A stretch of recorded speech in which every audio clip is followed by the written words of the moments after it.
Hi, I'm Leanne Kusamana Roque, Certified Iyengar Yoga Teacher at Yoga for All Bodies in Reston, Virginia. Today, I want to talk about Setu Bandha Sarvangasana, bridge pose, a restorative variation on shoulder stand Sarvangasana. So shoulder stand is considered the queen of poses. It's critical for keeping the good health of the body. But we aren't always able to do the full pose, so it's good to know how to do some restorative variations. I have 4 setups here. The first setup is kind of the classical setup, 2 bolsters in a T. I've got the bolster that's closest to the wall on a set of bricks so that it's a little bit higher. That helps to take any pain out of the back. You can always elevate the legs more. Note, you'll see that when I put myself into the pose that my calves are on this bolster, not my feet. That's to help keep the knees from hyperextending. To get into the pose, sit on the bolster, start close to the wall, recline back, and slowly come off the bolster just until the tops of the shoulders come to the floor. Okay? So you're looking for this opening and expansion on the chest. You'll know that you've gone too far if the chest starts to collapse. So it's not this, it's with the chest open. I'll show again. Sit on the bolster, start close to the wall. It's better to come off little by little than it is to already be too far back and then have to adjust. If you need to slide the bolster, you can. Right? And then the feet go up on the wall. Again, hold on to the bolster if you need to press in. It's good to have the feet on the wall. Helps with the stability of the pose and helps to calm the body. The arms can be out to the sides or here. Either place is good. To come out of the pose, don't roll off the bolster because your back's just been in a big open position, so you want to give it a chance to come out evenly and to rest. Take your hands to the bolster that you're on, bend the knees, push the bolster you're on towards the wall and yourself towards your head until your buttocks come off the bolster. Then you can rest with the legs up just for a moment to let the back release. And then roll to the right, face the floor, use your top arm and bottom thigh to press yourself up. Sometimes this is too much height. If you have tight shoulders or tight chest, you might find that you just can't get the open chest in this position.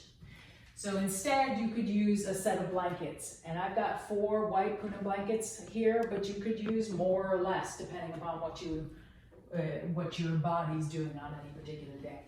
But the concept is exactly the same. Start close to the wall, come off the blankets just until the back of the shoulder is on the floor, and then you put the calves up on the bolster that's close to the wall. Hold the blankets as you push into the wall and get the right spacing. Okay. Come out of the pose the same way. Take the hands to the blankets, bend the knees, push yourself back until you come to the floor, let the back release. And then when you're ready, roll to the side and press yourself up.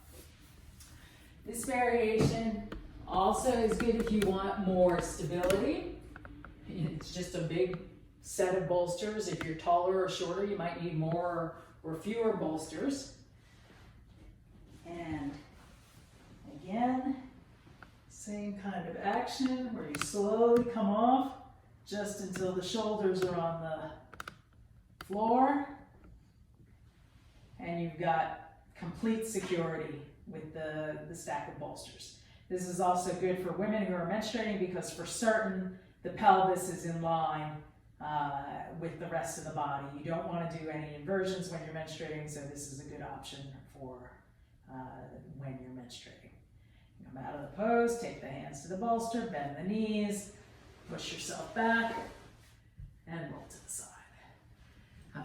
And the last variation is really more of a variation on Chatushpadasana, 4-footed pose, which is also another variation on shoulder stand. But sometimes you don't have a bunch of bolsters or blankets. You might be in a studio where you only have bricks, or you might be traveling and only have bricks. So 2 bricks get you pretty close to a restorative variation on Padasana. I'm going to show what you do. When the bricks end up underneath you, they need to be even, like this. Okay? So take your hands beside your hips, go ahead and recline back, have the bricks within reach. Lift up enough that you can put the bricks under the sacrum and the upper buttock. Okay? You'll have to play with the exact positioning because it varies from body to body. Might be a little bit higher for some and a little bit lower for other, but the important thing is that the bricks are perfectly aligned, centered in the center of your body and not offset, but exactly in line with each other. That you can keep the knees bent, toes pointing straight ahead, bend the arms at the elbows, lift the chest to come up onto the tops of the shoulders, and then you have the same hand position options. I do not recommend turning the bricks higher. You don't want to overstretch the ligaments of the sacroiliac joint. This is enough. You're getting a nice inversion here, calming for the mind and healing for the body. To come out of the pose, press into the feet enough to take the bricks out, let the back rest for a moment, and then you can roll to the side. Several variations on shoulder stand Sarvangasana, 3 with Setu Bandha Sarvangasana Restorative, and 1 with Padasana. Good to have in your repertoire, good to practice routinely, so when you really need them, you've got them.